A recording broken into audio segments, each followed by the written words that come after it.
VP Sara Duterte inilahad na wala siyang balak na umalis sa bansa, bilang tugon sa mga legal na isyu at mga reklamo ng impeachment na isinampa laban sa kanya. Iginiit ni Vice President Sara Duterte noong Miyerkules na wala siyang balak lisanin ang bansa o magtago sakaling siya ay maaresto. Sa isang press conference, sinabi ni Duterte, "No, I don't plan to leave the country. I don't plan to hide if there will be a warrant of arrest mainly because my children are here." Ipinahayag pa niya na kahit siya ay ma-detain, nais niyang manatiling malapit sa kanyang mga anak. Ang mga reklamo laban kay Duterte ay isinampa ng Philippine National Police, PNP. Pati na rin ang kanyang security chief na si Colonel Raymond Dante Lechicha at iba pang hindi kilalang mga individual na may kaugnayan sa mga kasong direct assault, disobedience, at grave coercion. Ang mga reklamo ay nag-ugat mula sa insidente sa House of Representatives Detention Center,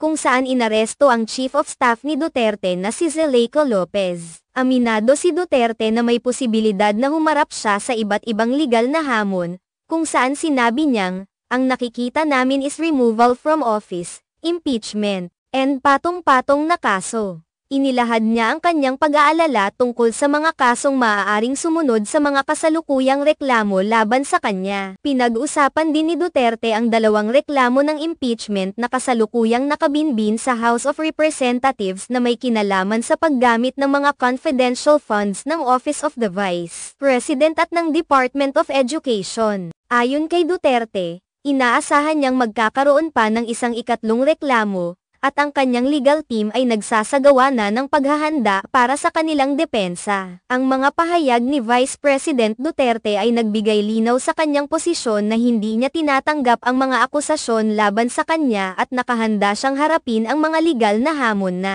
darating.